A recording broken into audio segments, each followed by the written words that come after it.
What's going on, everybody? Aggro here with a little bit of a recap for the Smite Gauntlet for both EU and NA. If you missed it, the Gauntlet was this last weekend, and trust me, you're going to want to go back and watch some sets in particular. I mean, you should watch the whole thing. It was all pretty good, but I'll be highlighting the things that you should be watching for if you go back and watch it, or if you just want to kind of get a deeper insight onto what I thought about the games personally. That's what this video is here for. So we'll start in Europe. Look, Victoria's Secret versus Burrito. That was a 2-0 Burrito. That's all I want to say about that. Literally never want to think about that set ever again for as long as I live. Poppies versus a Burrito. 3-game set. Poppies end up on top. They don't look like some, team that's way better than Burrito in this set. They look like the better team, but it's not like watching Obey versus Burrito or anything like that, where it's an absolutely dominating performance. There's just your run-of-the-mill 7 versus 8 seed. Poppies end up winning 2-1. Not a big surprise. Poppies definitely the better of those two teams. And then came the big one. Poppies versus Energy, where Poppies looked like they were going to actually be able to end Energy's three-peats bid and end their season. And it goes all the way to 3 games. Look, game 1, Poppies basically dominate, and a lot of that was draft dependent. I thought Energy had a horrible draft with that game and then played poorly on top of it. A lot of credit goes to the Poppies, though, and I think that that's an important distinction, where a lot of times when it's a top team, such as Energy, against a bottom-end team, such as the Poppies, and it's a close set, a lot of our talk is, well, the top team, Energy, just didn't play well, and the Poppies took advantage. More credit goes to the Poppies for playing well than credit goes to Energy for playing poorly in this set. I think it's a combination of both, but the Poppies deserve credit for how well they played and for taking advantage of how poorly Energy did. Game 2 is classic Energy. Adapting gets off to a lead. Mr. Nazer dies twice in mid to start it off. That team composition for the Poppies not quite as well crafted. It just didn't work together too well, and they never really got off the ground. Energy stomped them into the ground. That's what you expected from Energy. But then game 3 ends up being this massive epic. 50-minute game, back and forth. Creed steals away a fire giant. The fights are going both ways. This was an absolutely insane game. I cannot recommend enough that you guys go back and watch this whole set. But in particular, game number 3, it was crazy. Energy end up on top. And I said it right after that broadcast, that cast. Valence, the next team in the Gauntlet that Energy was going to play, had better be ready for an angry, momentum-driven Energy team. And simply put, they weren't. Valence came out very, very flat. And historically, that's not too surprising because Funball and Lobster and those teams have always had trouble in big games up against Adapting in the squad. No surprise to me that Energy win this 2-0. And it's really not that a surprise that they blew them out of the water. That set wasn't even close. Energy is your wild card coming out of the EU Gauntlet. NA also had a really cool storyline, but it wasn't Energy almost falling. It was Salsa Squadron, the Challenger Cup team. NACC teams are apparently just sick because we saw Oxygen Supremacy do it earlier this year, and Salsa Squadron went on a run very similar. They 2-0 ALG and don't even break a sweat doing it. ALG just was not prepared for this set in my mind. Whether it was the pre-planning, the picks and bans, things like that, or they just weren't mentally ready. They weren't checked in all there. I don't really know, but it was definitely one or the other, if not both. ALG had clearly resigned themselves to being done with Season 4, and with the Season 4 they've had, can't blame them too much. Then it came to the matchup where I thought that this was going to be the real test for Salsa Squadron, and Cryptic was my pick to win the NA Gauntlet. I thought that they had been playing great as of late and had a ton of talent on that roster. And remember, this is the 7th place team, but a lot of those losses that this team has on their record wasn't with these 5 players. It was 5 entirely new players. And even with 4 of these players, they still had Vivian in support in a set or 2. So their record made them look worse than they actually were. I think Final K and Vedium are both top-tier SPL talent that could be on a top-tier NA team. And Shadow Chair and Sam for Soccer and Gino, those guys proved that they are absolutely SPL caliber. So this is easily a middle-of-the-pack squad in North America. But this was just not their day. Salsa Squadron had a very set playstyle, and Cryptic needed to adjust to that better than they did. young lad in the jungle for Salsa Squadron, he is just not playing assassins. Fates, as he used to be known by, he's not an assassin player these days. He's going for guardians. He's going for warriors. And they allow Mineral to get his Athena that he played all day and was just able to really carry the game between that jungle front line and the support play. Bruh got exposed in the solo lane basically every set they played. We're talking like early chalk picks for him where he still ends up falling very far behind. And that ended up being their downfall in my mind throughout their run.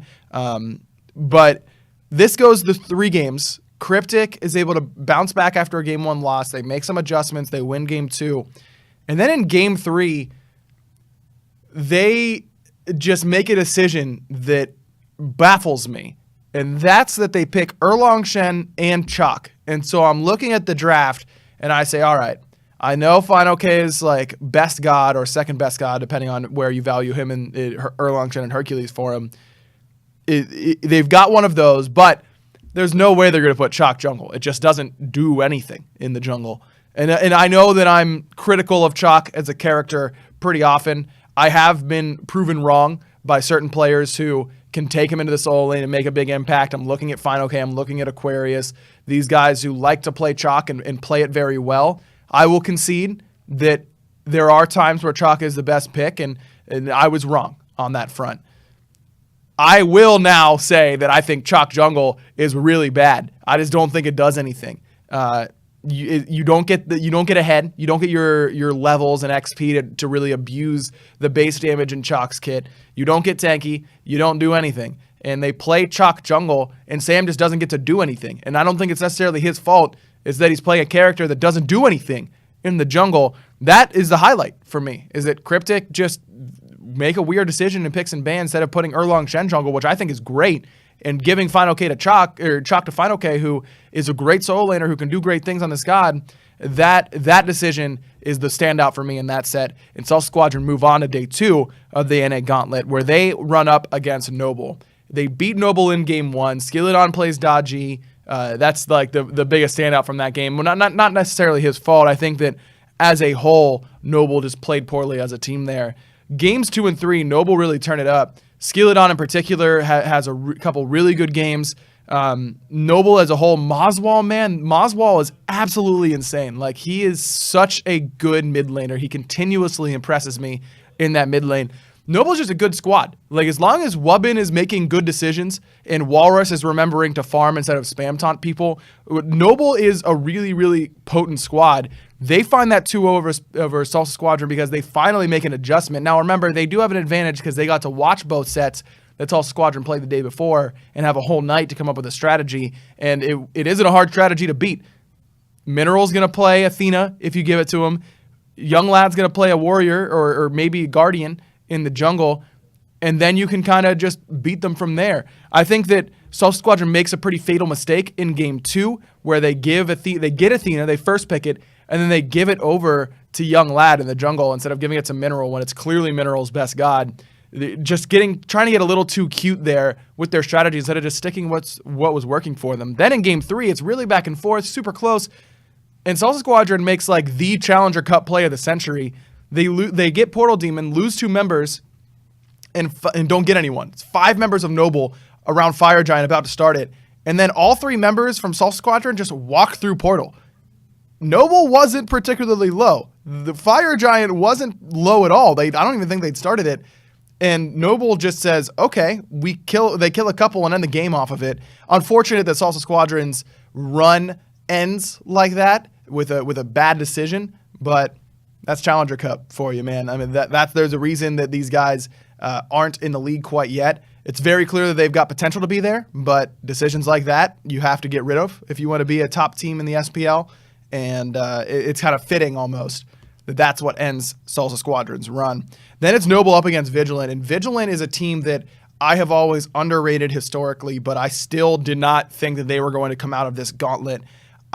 There's something there that they're missing something, and honestly, I think they lost it when they lost Grave. Now, don't get me wrong. Team chemistry, team synergy, and how you work together as people outside of the game and inside of the game is just as, if not more important, than how you play the game itself. And if Grave was a problem, and I don't know, watching Graves play, it was clear to me that he shouldn't be getting dropped for gameplay reasons. So I am left to believe that that's the idea. Then that's important to make sure that your team is working well. But whatever happened, whether Grave leaves, he gets kicked off, whatever. Mirage coming in, I think Mirage is a better jungler than most people do. I think that he's got a lot of talent, but he doesn't have that map pressure feeling that Grave brought to this team, that the good junglers bring.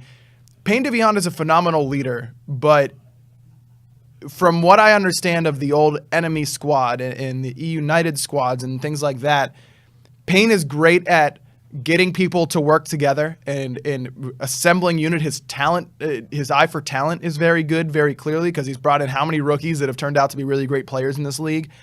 But he's not the guy who's going to make the calls around the map on where everyone should be at every given time. He needs people who are going to be able to identify the right spots for pressure on the map, specifically in the jungle and solo side. And that's not a knock at Pain at all. That's no player should be responsible for where all 5 should be on the map at any given time. That's what makes Scream so good on United, is that he's able to do that for them. That's what made Grave really good, is that his recognition of where he and Mando Warrior need to be at any given time on the map was very good. Mirage does not have that, and that's something that will hurt him unless he can find a team that will do it for him and have a mid laner who can do it for you, have a support that can do it for you, have a solo laner that can do it for you. It's not a requirement, but it certainly helps. And that is, Vigilant just looked a little lost at times in the grand scheme of the game. Noble end up winning in a big part due to Moswall. His performance, again, on the Thoth. When are teams going to stop giving this guy Thoth?